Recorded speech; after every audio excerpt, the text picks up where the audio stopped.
নমস্কার বন্ধুরা, আজকে আমি আবার চলে এসেছি তোমাদের সামনে তোমাদের পছন্দের, তোমার ভালোবাসার মানুষের মর্নিং ফিলিংস নিয়ে। তো চলো শুরু করব বন্ধুরা। জানি তোমরা প্রচণ্ড অপেক্ষায় থাকো রিডিংটি দেখার জন্য। তো সেই মতোই আমি আবারও তোমাদের পছন্দের এই রিডিং নিয়ে হাজির হয়ে গেছি। তো অবশ্যই বলবো নিজের ভালোবাসার মানুষের মুখটি মনে করে রিডিংটি দেখো। আর এই রিডিং কিন্তু একদম সবার জন্য একটা রিডিং করে থাকি, একদম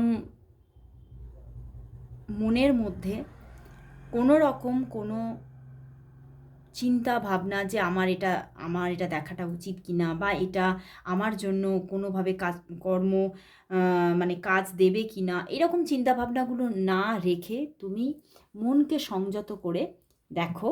কারণ এই রিডিং সবার জন্য একটা কালেকটিভ রিডিং, আর সমস্ত রাশির জন্য আমি এই রিডিং করে থাকি। তো চলো সমস্ত মানুষ তোমরা নির্দ্বিধায় এই রিডিং দেখো। দেখবো তোমার ভালোবাসার মানুষ তোমাকে নিয়ে এই সকালবেলায় কি ফিল করছে, কি ভাবছে, তার মনের মধ্যে তোমাকে নিয়ে কি চলছে, তার মনের মধ্যে তোমাকে নিয়ে কি চলছে, কি চলছে। চলো দেখি। 3 অফ সোর্ডস, মনটা কষ্টে আছে। 2 of pentacles, page of cups, আচ্ছা হারমিট, আমি বললাম মনটা কষ্টে আছে, অ্যান্ড দ্য হ্যাংড ম্যান। মনের মধ্যে প্রচণ্ড একটা কষ্টের উদ্রেক আছে কিন্তু।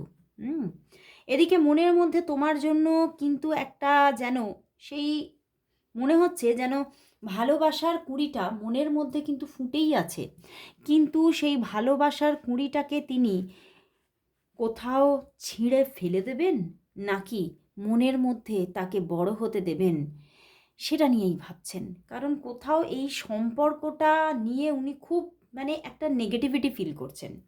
ওনার মনের মধ্যে চলছে এই সম্পর্কের না কোনো ভবিষ্যৎ আছে। আর ভবিষ্যৎ তো দূরের কথা, হয়তো সম্পর্কটা কোনোভাবে কোনো জায়গা নিতেই পারবে না। কারণ দেখো এখানেও 3 অফ সোর্স আছে, আইদার হতে পারে এই সম্পর্কে কোনো স্ট্রং কোনো থার্ড পার্টি ইস্যু কিন্তু থাকার চান্সেস দেখাচ্ছে। এবং সেই জন্যে হয়তো উনি কিন্তু ভীষণভাবে তোমার সঙ্গে একটা নো কন্ট্যাক্ট সিচুয়েশান তৈরি করছে বারবার, বারংবার। অনেক কিছু বলতে চেয়েও তোমাকে বারবার নিজেকে গুটিয়ে নিচ্ছেন নিজের মধ্যে।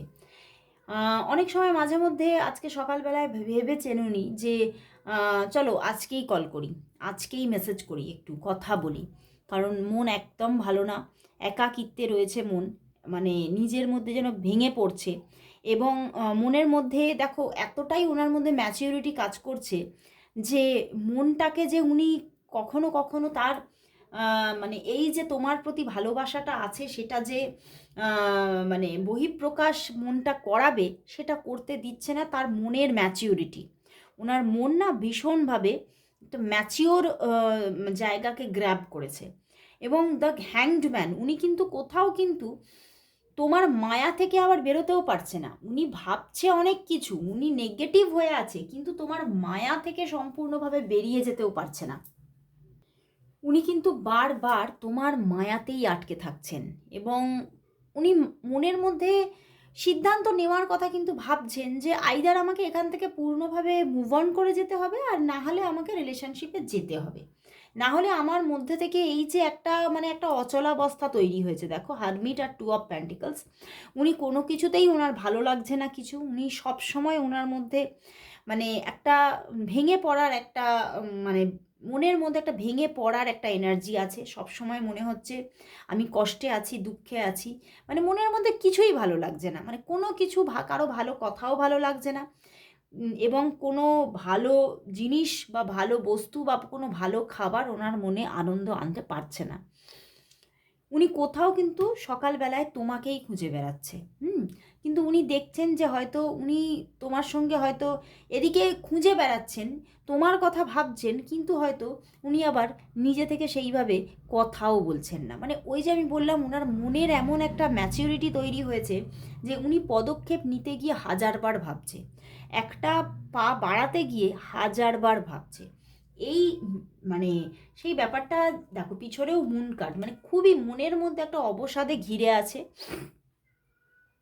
ব্যাপারটা কি বলো তো, সব কিছুর মধ্যে যদি বেশি ম্যাচিউরিটি এসে যায় তাহলেও কিন্তু মানুষ নিজের সেই যে আমাদের ভিতরে যে শৈশব ব্যাপারটা আছে, আমাদের মধ্যে যে একটা লুকানো বাচ্চা আছে, সেটা নষ্ট হয়ে যায় এবং সেই জন্যে জীবনের আনন্দকে অনুভব করতেও সে ভুলে যায়।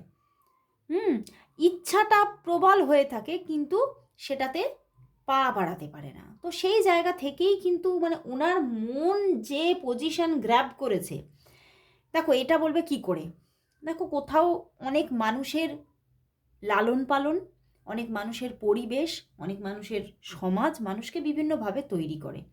তো ওনার ওনার যে রকমের মানে পরিবেশ, সেই জায়গা থেকে উনি কিন্তু খুব ম্যাচিওর হয়ে উঠেছেন, ঠিক আছে? এবং তার মনের মধ্যে কোথাও প্রচণ্ড একটা মানে এই যে একটা রিলেশনশিপে উনি এগোবেন, আমার তবে এটা মনে হচ্ছে এই রিলেশনশিপের মধ্যে কোনো কঠিন জায়গা তো আছে। এমনি এমনি তো উনি পাটা পিছিয়ে নিচ্ছেন না, ওনার কোনো তো একটা বড় কোনো কারণ আছে। মানে রিলেশনশিপটার মধ্যে আইদার হতে পারে এটা কোনো তোমাদের, হয়তো তোমার কোনো ওই মানুষটার কোনো এক্স মানে কমিটেড রিলেশনশিপ আছে, এটা কোনো এক্সট্রা কোথাও ইমোশন ক্রিয়েট হচ্ছে, এটা হতে পারে। অনেকের জন্য এটা হয়তো উনি বিবাহিত এক্সট্রা ম্যারিটাল রিলেশনশিপে হয়ে যাবে, এরকম একটা চিন্তা ভাবনা হতে পারে। তো এটা কোথাও ওনার জন্য খুব কমপ্লিকেটেড একটা জায়গা, কমপ্লিকেটেড একটা ইমোশন, কমপ্লিকেটেড একটা রিলেশনশিপ। তো সেই জন্যে উনি বারংবার ভাবছেন, খুব ম্যাচিওরভাবেই ভাবার চেষ্টা করছেন, কিন্তু ফিলিংসটাকে উনি কিন্তু সরাতে পারছেন না। মনের মধ্যে অনুভূতিটা কিন্তু সতেজ হয়ে আছে এবং উনি তোমাকে নিজের মনের কথাগুলো বলবেন এটাও কিন্তু ভাবছেন যে বলতে তো হবেই, নাহলে আমিও ভালো থাকতে পারছি না। কোথাও মনের শান্তিটা না নষ্ট হয়ে যাচ্ছে ওনার, মনের মধ্যে একটা অশান্ত পরিবেশ ওনাকে ঘিরে রেখেছে। তো চলো তাহলে দেখি, এখানে তো মানে উনি যে তোমাকে আজকে সকালে যোগাযোগ করেছে বা কথা বলেছে বলে আমি এখানে দেখছি না। তো চলো দেখি উনি তোমাকে কবে কল করবেন, কবে কল করবেন, তোমার ভালোবাসার মানুষ তোমাকে কবে কল করবেন, তোমার ভালোবাসার মানুষ তোমাকে কবে কল করবেন, কবে কল করবেন, তোমার ভালোবাসার মানুষ তোমাকে কবে কল করবেন, কবে কল করবেন, চলো দেখি কবে কল করবেন। 3 কার্ডস এসেছে, স্টার কার্ড, অবশ্যই কল করবেন, অবশ্যই। Empress and the night of pentacles, অবশ্যই করবেন, অবশ্যই উনি অ্যাকশান নেবেনই নেবেন, নিজে থেকে এবারে অ্যাকশান নিতে চলেছেন। বটম ডেকেও কুইন অফ ওয়ান্ডস, উনি অবশ্যই কিন্তু অ্যাকশান নেবেন এবং তোমার সঙ্গে যোগাযোগ করবেন উনি। এখানে কিন্তু দেখা যাচ্ছে যে দেখো, তবে আজকে তো উনি যোগাযোগ করছেন না, এটা দেখলাম, তবে আগামী 3 থেকে 8 দিনের মধ্যে তোমাদের অবশ্যই যোগাযোগ হচ্ছে এবং শুধু যোগাযোগ না, যথেষ্ট সুন্দর একটা রিলেশনশিপ গ্রো হওয়ার জায়গা দেখাচ্ছে, যথেষ্ট সুন্দর একটা মানে তোমাদের মধ্যে রিলেশনশিপ গ্রো হওয়ার জায়গা আছে এবং খুব স্টেবল, মানে এই যে যোগাযোগটা আরম্ভ হচ্ছে এবার একটা স্টেবল কানেকশন থাকতে থাকবে, কারণ স্টার কার্ড এসে গেছে। খুব সুন্দর একটা জায়গা, খুব সুন্দর একটা অন্তরের কানেকশন শুরু হতে চলেছে এবং কোথাও এমন একটা পজিশন আসতে চলেছে যে কেউ কাউকে ছেড়ে থাকতে পারছো না, এরকম একটা পজিশন আসছে এবং ওনার দিক থেকে যোগাযোগ, অবিরত যোগাযোগ, এইগুলো কিন্তু আসতে চলেছে 3 থেকে 8 দিনের মধ্যে। তো তোমাকে একটু অপেক্ষা কিন্তু করতে হবে। এখানে অপেক্ষা তুমি করতেও পারো, কারণ এখানে পজিটিভিটি আছে, এই রিলেশনশিপটা নিয়ে পজিটিভিটি আছে দেখাচ্ছে, ঠিক আছে? অনেকের এটা থাকে যে চিন্তা ভাবনা বা প্রশ্ন থাকে যে আমি কি এখানে এগোতে পারবো বা অপেক্ষাটা রাখা কি আমার উচিত? হ্যাঁ, তুমি অপেক্ষা রাখতে পারো, তুমি বিফল হবে না। তো এখানে কিন্তু অবশ্যই রিলেশনশিপটা বা তোমার পার্টনারের দিক থেকে কল মেসেজেস আসবে, সেটা দেখাচ্ছে। তো চলো দেখি তাহলে উনি তোমাকে আজকে কি বলতে চাইছেন, চলো দেখে নিই। দুভাবেই দেখবো, তোমার পার্টনার তোমাকে কি বলতে চাইছেন, কি বলতে চাইছেন। দেখবো তোমার পার্টনার তোমাকে আজ কি বলতে চাইছেন, তোমার ভালোবাসার মানুষ তোমাকে আজ কি বলতে চাইছেন, কি বলতে চাইছেন কিন্তু বলতে পারছেন না। 6 অফ ওয়ান্ডস, দ্য হারমিট, আবারও হারমিট এসেছে, 4 of swords, 4 of wands and the wheel of Fortune. দেখো উনি তোমাকে এটাই বলতে চাইছেন, দেখো আমি তোমার থেকে দূরে আছি, কিন্তু তুমি এটা ভেবো না যে তোমাকে ছাড়া আমি হয়তো অন্য কোথাও মুভ করে গেছি বা তোমাকে ইম্পর্টেন্স দিচ্ছি না, এরকম ব্যাপার নয়। কোথাও আমি এতটা নিজের মধ্যে একটা ইনসিকিউরিটি ফিল করছি যে আমার মানে আদৌ এগোনো উচিত কিনা, সেই জন্যেই আমি নিজের মধ্যে নিজেকে গুটিয়ে রেখেছি। উনি এটাই বলছেন যে তুমি কিন্তু কোনোভাবে ওকে ভুল ভেবো না। কারণ কোথাও উনি এটা বলছেন যে তুমি আমার একমাত্র পছন্দ, তোমাকে ভিন্ন আমি অন্য কাউকে পছন্দই করি না। এবং তোমাকে পাওয়াটা আমার জীবনের যেন এখন শুধু মানে কি বলবো, জীবনের একটা শুধু ভালোবাসার জায়গা না, যেন যেন জীবনের একটা লক্ষ্য হয়ে গেছে। তোমাকে আমাকে পেতেই হবে। কোথাও তুমি তার যেমন ভালো লাগা, তেমন ভালোবাসা, তেমন যেন ওনার মনে হচ্ছে তোমাকে পেলেই ওনার জীবনের অনেক কিছু ওনার প্রাপ্তি হয়ে যাবে। তো উনি এটাই বলছেন যে তুমি আমাকে ভুল ভেবো না। কোথাও আমি খুব বেশি ওভার থিঙ্কিং হয়তো করছি, হয়তো এটা ভুল করছি, কিন্তু আমার মধ্যে এটা চলছে, আমি এটাকে কোথাও কন্ট্রোলও করতে পারছি না। কিন্তু আমি তোমাকে নিয়েই ভাবছি, তোমাকে আমি আসলে নিজের জীবনে প্রতিষ্ঠিত করতে চাই, ম্যারেজ করতে চাই, এবং এই সম্পর্কের মধ্যে একটা বড় পরিবর্তন আমি আনতে চাই। বাট কোথাও আমি দেখতে পাচ্ছি যে মানে আমি এফোর্ট দিচ্ছি কিন্তু ফুল এখনও ফুটছে না। তো এই জন্যেই উনি বলছেন যে আমি এখনও খুব টেন্সড হয়ে আছি, নিজের ভিতরে ওভার থিঙ্কিং চলছে, স্ট্রেস হয়ে আছে, কিন্তু আমি তোমাকে ছাড়া অন্য কারোর কথা ভাবছি না। আমি এই সম্পর্কতেই এফোর্ট দিতে চাই এবং এটাই আমি আমার জীবনের লক্ষ্য হিসেবে নিয়েছি। তো উনি কোথাও তোমার প্রতি উনি এটাই বলতে চাইছেন, আর পিছনেও দেখো ফুল, উনি তোমাকে কল করবেন এটাই ভাবছেন। কোথাও উনি এটাই তোমাকে বোঝাতে চাইছেন যে উনি কিন্তু তোমার প্রতি লয়াল, এটাই কিন্তু উনি বলছেন। তো চলো দেখি আজকে একটু আমি হ্যান্ডমেড ডেক থেকে নেব যে উনি তোমাকে আজ কি বলতে চাইছেন। দেখব উনি তোমাকে আজ কি বলতে চাইছেন, তোমার ভালোবাসার মানুষ তোমাকে আজ কি বলতে চাইছেন। অনেকগুলো কার্ড এসে গেছে, কি বলতে চাইছেন চলো দেখে নিই। অনেকগুলি কার্ড এসেছে। ওরে বাবা, এক প্যার কা নগমা হ্যাঁ, মौजों की रवानी है, जिंदगी और कुछ भी नहीं, তেরি মেরি কাহানি হ্যাঁ। এটা খুবই একটা মানে মহান গায়িকার গান, এবং সত্যি এই গান যেন আমাদের বুকের মধ্যে এখনও মানে এই গানটা শুনলেই আমাদের মন একদম ইমোশনে ভরে ওঠে, তাই না? তো সত্যি ওনার মনের মধ্যে ভীষণ ইমোশন, এবং আজ থেকে নয়, বহু পুরনো, তবুও পুরনো হলেও তোমার সঙ্গে রিলেশনশিপটা অনেক পুরনো হলেও উনি কিন্তু সেই ইম্পর্টেন্স দিয়েই তোমাকে নিজের জীবনে রাখতে চাইছে। হ্যাঁ, উনি তোমাকে ভিন্ন অন্য কারোর কথা ভাবছেই না। প্রাণ দিতে চাই, মন দিতে চাই, সবটুকু ধ্যান সারাক্ষণ দিতে চাই তোমাকে, মানে তোমাকেই কিন্তু উনি ভালোবাসেন, মন থেকে ভালোবাসেন।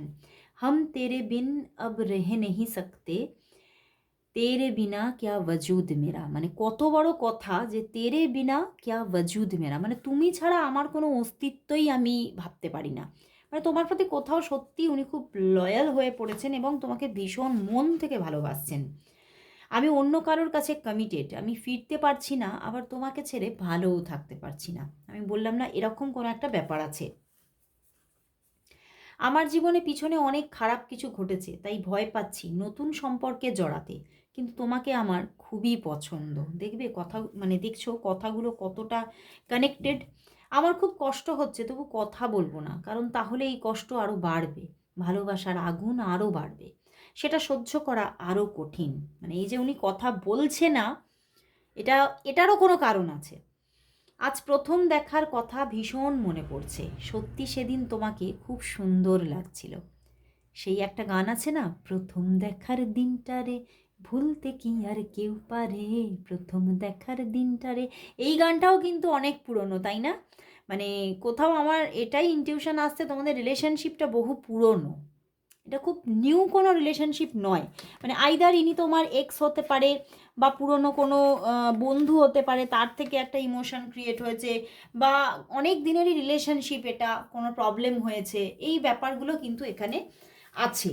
তো চলো তাহলে আজকে একটু রুনস দিয়ে দেখব তাহলে এই সম্পর্কের ভবিষ্যৎ কি আসতে চলেছে। অনেকেই তোমরা রুনস রিডিংটাকে খুব পছন্দ করো, বাট সব সময় হয়ে ওঠে না আমার রুনস রিডিংটা।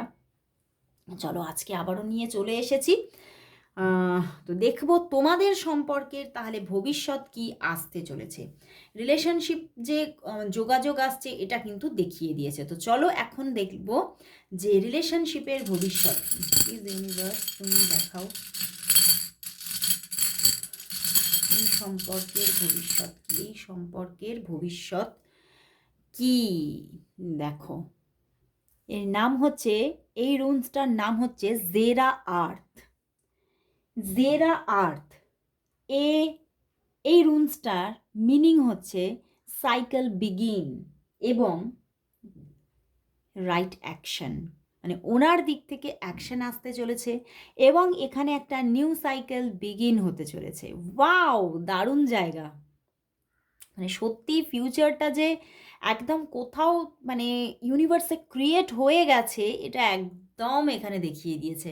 এবং এখানে একটা নিউ সাইকেল ক্রিয়েট হতে চলেছে এবং এই সম্পর্কের মধ্যে অ্যাকশন আসতে চলেছে ওনার দিক থেকে। উনি অ্যাকশন লেস হয়ে পড়েছিলেন, সেই অ্যাকশানগুলো এবার তুমি দেখতে চলেছো। তো খুব সুন্দর রুনসও কিন্তু এখানে পজিটিভিটি দিয়েছে। তো অবশ্যই এই এনার্জিটাকে গ্র্যাব করো। সবাই বলবো যে 666 টাইপ করো। যখন আমি রুনস রিডিংটা আরম্ভ করতে যাচ্ছি তখনই আমি দেখলাম, মানে নাম্বারটা দেখেছি। তো অবশ্যই সবাই 666 অবশ্যই টাইপ করবে। খুব সুন্দর ফিউচার এখানে দেখিয়ে দিয়েছে। আজকে এখানেই শেষ করছি রিডিং। আবার চলে আসবো কাল ঠিক এই সময়। ততক্ষণের জন্য সবাইকে গুড বাই।